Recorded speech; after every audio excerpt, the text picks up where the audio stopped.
Bonjour, on reprend le module 9. On a vu dans la vidéo précédente les types et performances du disque. Maintenant et avant de continuer, nous devons répondre à une question. Euh, pourquoi, pourquoi on a besoin du stockage informatique?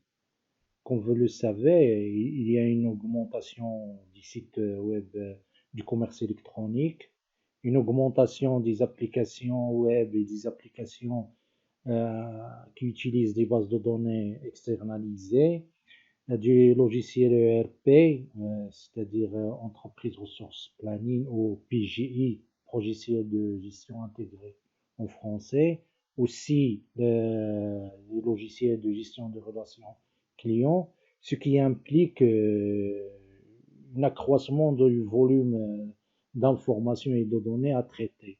Donc, on a besoin des solutions de stockage de ces informations et ces données pour les traiter après. Donc on peut distinguer trois approches différentes du stockage. Le premier c'est DAS et ensuite NAS et le réseau sain. Et on peut ajouter la quatrième approche, c'est le stockage cloud, vu que Windows Server 2012 est destiné aux solutions cloud. Alors, c'est quoi le stockage DAS? Le terme DAS, c'est Direct Attached Storage, et en français, c'est le stockage en attachement direct ou stockage en connexion directe. Il décrit un type de périphérique de stockage relié directement à un ordinateur et non accessible à d'autres ordinateurs. C'est-à-dire, comme on voit ici, il y a des périphériques attachés, externes, sont des disques durs externes ou internes, on peut dire internes. C'est l'exemple qu'on peut dire pour l'exemple type de stockage DAS. Ce sont les disques durs internes et les disques durs externes. Alors pour les avantages,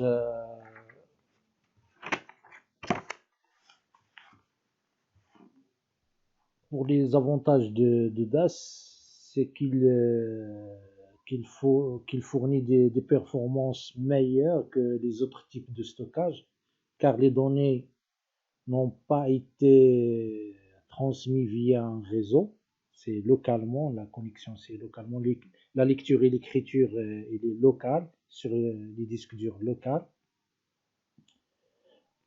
Alors on peut dire que c'est la solution la moins coûteuse. D'accord? Et d'autre côté, c'est les inconvénients, on peut citer, c'est qu'il était critiqué pour son inefficacité. C'est-à-dire que l'enregistrement des données rend la centralisation des données plus difficile.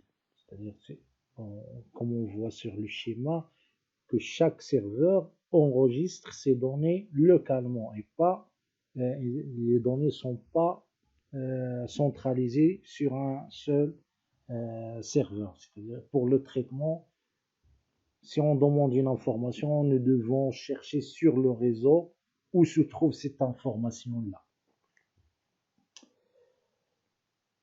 Euh, là, là aussi, on peut parler des les opérations de sauvegarde sont faites indépendamment sur chacun des serveurs. Cela alourdira encore l'administration de l'infrastructure. C'est-à-dire que l'accès au disque peut être plus lent lorsque le système d'exploitation est surchargé par d'autres opérations du serveur. D'accord? L'autre approche, c'est les serveurs NAS. NAS, c'est Network Attached Storage. On parle ici d'un serveur dédié en NAS et non comme la précédente approche DAS qui est un périphérique connecté. Alors, NAS désigne un serveur de stockage attaché directement au réseau avec sa propre adresse IP, aussi fournissant un serveur de partage de fichiers aux clients et autres serveurs clients d'un environnement hétérogène, c'est-à-dire qui tourne sur d'autres systèmes d'exploitation. Et aussi le stockage de données avec un grand volume et centralisé. C'est-à-dire, comme on a schématisé, on trouve un serveur ici, un serveur dédié NAS, un switch, les PC clients différents et d'autres serveurs clients qui demandent l'information du serveur NAS. Alors, nous devons utiliser plusieurs disques durs de grande capacité de différents types.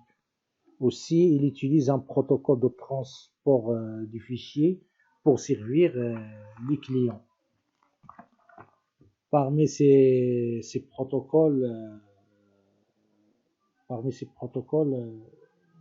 trouve NFS, CEF, FTP, ce qui permet l'accès par plusieurs PC clients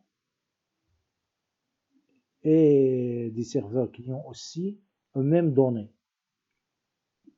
Pour les avantages du stockage NAS, on a le stockage NAS qui est habituellement beaucoup plus important que le stockage DAS. Aussi, il fournit un emplacement unique pour tous les fichiers critiques, contrairement au stockage DAS qui les disperse sur différents serveurs ou périphériques. Il permet aussi un stockage centralisé à un prix abordable. Là, on parle du coût. Les unités de stockage de NAS sont accessibles de n'importe quel système d'exploitation. On parle de l'hétérogénéité du système d'exploitation.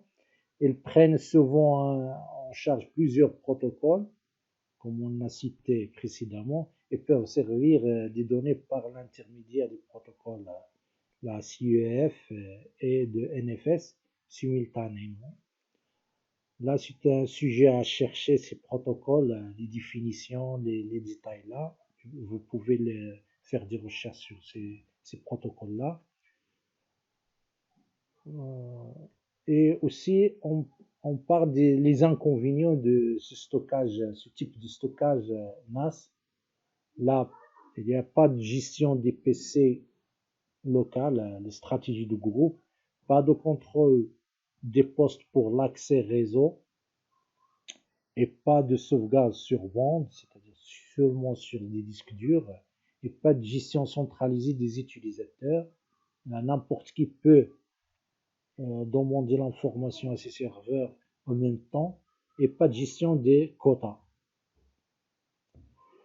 Il y a plusieurs types, si on peut dire, il y a plusieurs types de sauvegarde sur ces serveurs NAS. C'est les serverless backup. Là, c'est une couple sans serveur de sauvegarde. Des agents à faible impact sur le serveur de production sont chargés de répertorier les blocs de données modifiés. Un système disposé sur le NAS se charge d'effectuer la sauvegarde des blocs désignés. Il y a aussi un type de snapshot, c'est comme on prend une image de la sauvegarde. Il s'agit là de la réalisation d'une copie instantanée, c'est-à-dire à un moment donné, d'un disque ou d'un système de stockage. Cette opération très rapide est effectuée pendant la production. Là, on peut conserver plusieurs de ces copies prises à des moments stratégiques pour sécuriser les systèmes de données. Là, on parle des copies, des versions, des clichés du données, des données là. Une méthode simple pour obtenir un snapshot consiste à conserver les anciens blocs de données. D'accord. Aussi, il y a le Data Mover, c'est une application qui se charge. Là, on parle des software. Data Mover, c'est un software qui se charge de déplacer des blocs de données, généralement pour la sauvegarde, situés sur les dispositifs de stockage. Il permet ainsi un backup de type serverless. Là, c'est une application qu'on peut installer sur le serveur NAS et c'est elle qui va générer les sauvegardes des données. NDMP, c'est Network Data Management Protocol. Là aussi, est un protocole de communication standard permettant la sauvegarde du NAS sur le réseau. Elle permet aux applications de sauvegarde de communiquer directement avec les périphériques intelligents, les librairies robotisées. Là, c'est un peu compliqué ce protocole-là pour effectuer les sauvegardes et les restaurations. Et on arrive à un réseau SAN. Les réseaux SAN constituent le troisième type de stockage. Un réseau SAN est un réseau à haut débit qui connecte des systèmes informatiques ou des serveurs hautes à des sous-systèmes de stockage haute performance. Un réseau SAN comprend habituellement divers composants tels que des adaptateurs de bus haute, des commutateurs spéciaux pour aider à router le trafic et des bails du disque de stockage avec des numéros d'unité logique pour le stockage. Là, c'est un réseau, c'est plus un périphérique, c'est plus un serveur dédié.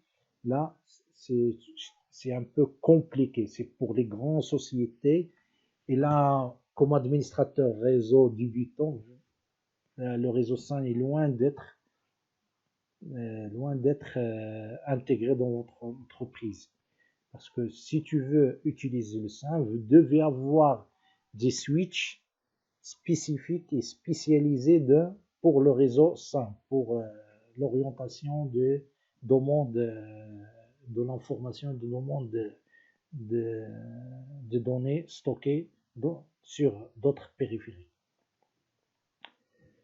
Les réseaux SAN, on n'a pas spécifié, c'est Storage Area Network, consiste là, c'est même information répétée. Alors, pour les avantages de SAN, c'est le temps d'accès plus rapide, c'est une extension simplifiée et un stockage centralisé. Et là, on parle de haut niveau de redondance, parce que les données sont redondantes, c'est des mirrors, etc. Les inconvénients, il est coûteux et il demande des compétences et des spécialistes et des spécialisations requises. Là, on va pas utiliser des câbles réseau simples, des cartes réseau Ethernet. Et là, on parle des fibres optiques. C'est là pour une grande vitesse, une grande demande de l'information, soit pour l'écriture, soit pour la lecture. Là, les fonctionnements et les fonctionnalités de SAN. Là, on va parler de virtualisation du stockage. C'est la partie virtualisation des disques locaux et des disques virtuels, on va les utiliser. La sauvegarde incrémentale, c'est-à-dire la sauvegarde du nouveau bloc. Là, on va sauvegarder sur du bloc de données, et sur certains modèles de niveau fichier. Cette fonctionnalité permet au SAN à réaliser rapidement des points de sauvegarde et des restaurations sans impact sérieux sur les ressources. Les LAN, c'est Logical Unit Number, est un espace de stockage SAN à identifiant unique. C'est-à-dire ces blocs-là, on les donne un numéro spécial, identifiant. Il contient les cibles SCSI, on va les voir après, qui seront accessibles via un protocole tel que SCSI. Et les fibres Channel, ou une interface similaire. Dans un réseau SAN, le LIN peut être utilisé par un ou plusieurs serveurs pour identifier l'espace de stockage LAN qui contient les cibles ISCSI associées. Qu'est-ce qu'un LAN en thin provision? C'est le thin provisioning est une méthode qui utilise la technologie de virtualisation pour fournir une infectation de stockage sur demande et une capacité de sursouscription pour maximiser l'utilisation du stockage par rapport à la méthode traditionnelle où tous les blocs sont directement alloués. Là, la traditionnelle, comme on le voit ici, c'est là le stockage traditionnel. Lorsqu'on fait une allocation d'espace, on fait l'allocation totale de l'espace alloué.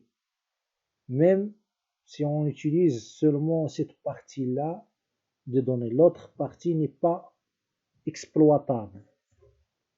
En outre, la souscription est un mécanisme qui permet à un serveur d'afficher davantage de capacité de stockage que la capacité physiquement réservée sur le bail de stockage elle-même.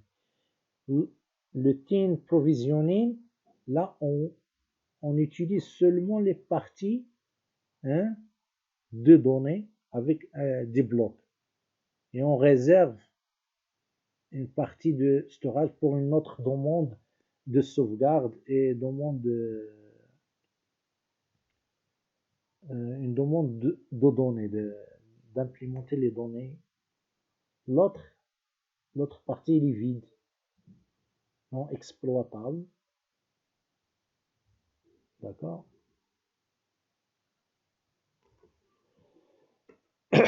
Alors, on arrive en RAID. En résumé pour tout ce qu'on a vu précédemment, que le stockage joue un rôle important dans les entreprises. Il y a aussi un élément très important de la tolérance aux pannes. Et là, le crucial, c'est la tolérance aux pannes. C'est-à-dire, si une défaillance du disque, cela entraînera une perte de données dans l'entreprise, ce qui pourrait avoir un impact sérieux sur les performances de celle-ci. C'est pourquoi un administrateur réseau doit s'assurer que si un disque tombe en panne, aucune perte de données ne se produira. Et pour remédier à ça, il existe un moyen de prévenir la perte de données. On l'appelle RAID. Alors maintenant, je vais vous expliquer la technologie du stockage RAID, qui signifie Redundant Area of Independent Disk, en français regroupement redondant de disques indépendants. Alors, la technologie RAID permet de constituer une unité de stockage à partir de plusieurs disques durs. Cette unité appelée GRA permet d'améliorer soit les performances, soit la sécurité ou la tolérance aux pannes, ce qui permet d'empêcher la perte de données. Alors, ces données sont copiées sur plusieurs disques, donc en cas de panne d'un disque, aucune donnée ne sera perdue car elle a été copiée. Alors, par la suite, je vais vous décrire les types de RAID. C'est RAID 0, RAID 1, RAID 5, RAID 10, RAID 50. RAID 10, c'est RAID 1 plus 0. Et RAID 50, c'est RAID 5 plus 0. Le RAID 0 aussi.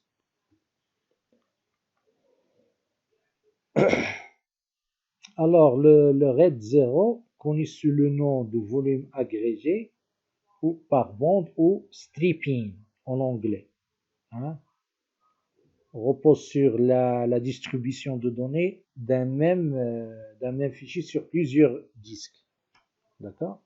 L'enregistrement, c'est si on a un fichier qui a des données A, B, C, D, E, F, G, sur le RAID 0, on va enregistrer le bloc, un bloc de données sur le premier disque, le suivant sur le deuxième disque, le troisième sur le premier, et ainsi de suite. A, B, C, D, E, F, comme on a schématisé cette image-là. Pour le RAID 1, le RAID 1, c'est connu sous le nom du disque en miroir, ou mirroring en anglais, constitué en l'utilisation de plusieurs disques redondants. Hein. Cela veut dire que chaque disque de la grappe contient exactement les mêmes données et les mêmes données que le fichier. Donc sur ce disque-là, il y a A, B, C, D, E.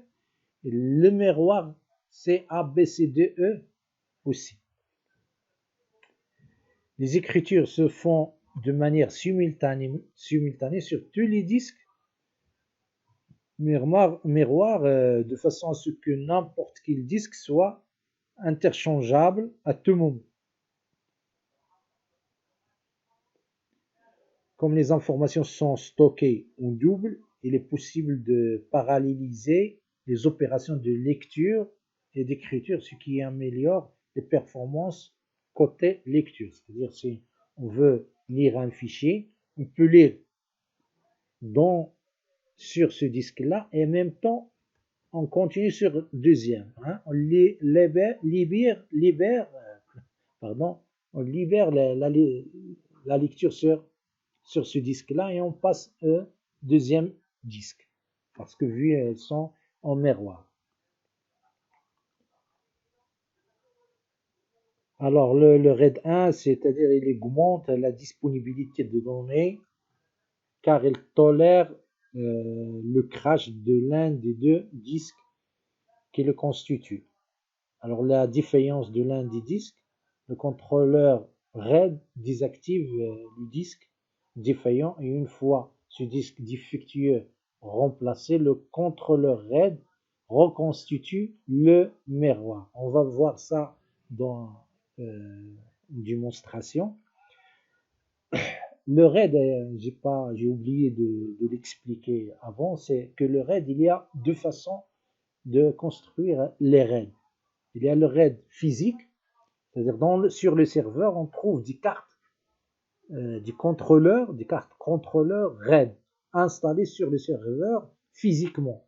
C'est tel qu'il sera configuré dans le BIOS du serveur et la gestion des RAID sera automatiquement via ce contrôleur. Il y a d'autres solutions que Microsoft propose, c'est les solutions logicielles. C'est-à-dire c'est un logiciel qui va se charger de la gestion de ces RAID. On va voir cette partie-là de logiciel dans la démonstration. Là, on passe à RAID 5. Là, comme on voit ici, it requires 3 or more disks, c'est-à-dire au minimum, on a besoin de 3 disques. Il est connu sous le nom de volume agrégé par bande, à parité. C'est la parité répartie combine la méthode du volume agrégé par bande stripping et une parité répartie. Chaque bande est alors constituée de blocs de données et d'un bloc de parité. D'accord?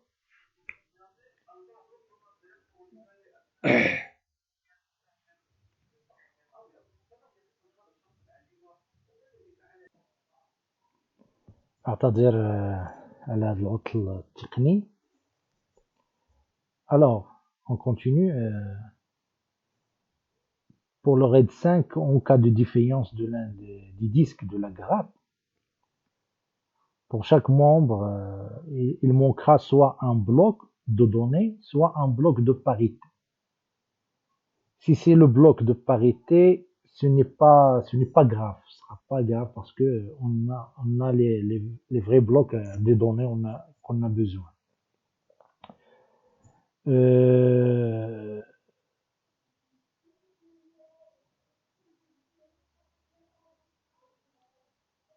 alors, pour ce qui concerne les blocs de données, là, c'est un peu le petit problème qu'on peut rencontrer, il sera recalculé du contenu du bloc de parité pour restaurer les données.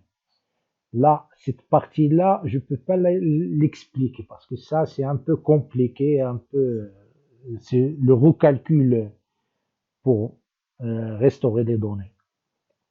C'est une partie réservée aux experts de REN. Et c'est rare de trouver quelqu'un qui va vous expliquer comment le fonctionnement le calcul de cette partie de parité.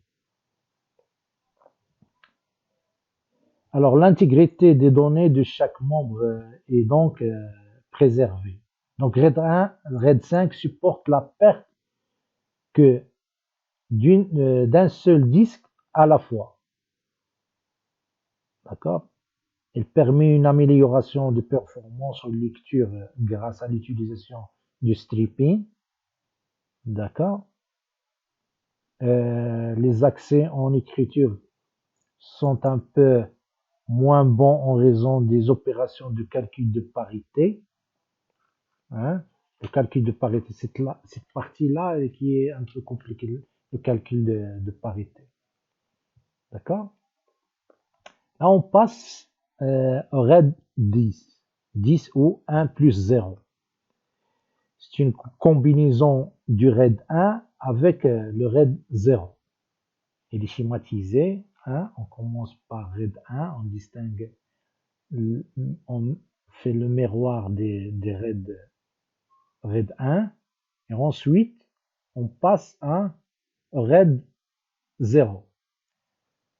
A, B, C, D, E, F, G, H, I, J, K, L. Là, on voit le miroir de A, l'autre c'est B, avec les miroirs A, B, C, D, E, F, G, H, et on continue. G, H, I, G, K, et ainsi de suite. D'accord? C'est le RAID. Là, c'est le RAID. C'est le disque 1 et 3, c'est le RAID 0.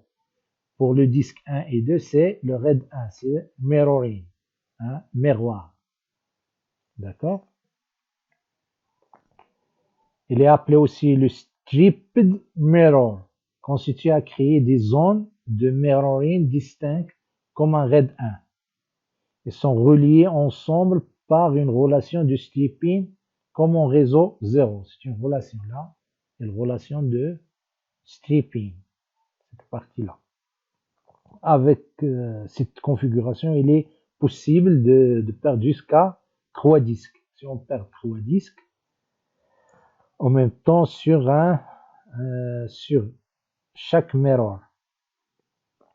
Enfin, le RAID disque, le RAID 10 offre un excellent niveau de performance en lecture et écriture et une amélioration de la disponibilité des données. Le RAID 50, alors, le RAID 50, c'est le RAID 5 plus 0,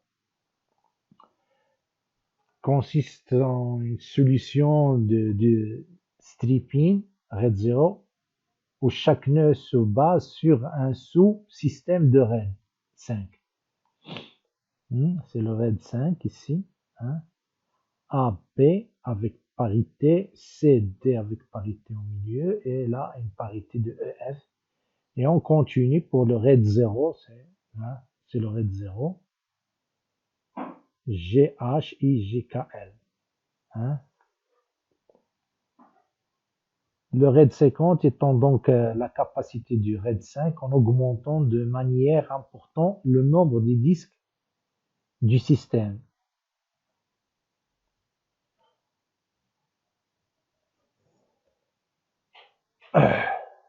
Là, si on peut parler un peu de résumé, si on résume, c'est ce qu'on a vu sur les raids 50 et pourquoi on a besoin de ces raids. Le RAID 0 est plus adapté pour les applications utilisées des grands fichiers sans besoin de haute disponibilité. Alors, pour le RAID 1, est plus adapté pour les applications nécessitant une quantité limitée de données, mais avec un fort besoin de haute disponibilité. Pour le RAID 5, il est adapté pour les applications nécessitant des taux d'écriture de lecture élevés sur des faibles volumes, comme par exemple les bases de données relationnelles. D'accord? Pour le RAID 10, il est adapté pour les applications avec des besoins forts en termes de performance et de disponibilité aussi. C'est le RAID le plus cher en termes de coût. Hein, et ça coûte cher. Et pour le RAID 50, il est adapté pour des bases de données de grande taille. Et on s'arrête là pour faire une petite démonstration pour comprendre un petit peu ces raids-là. Et on continue sur une autre vidéo prochainement. D'accord?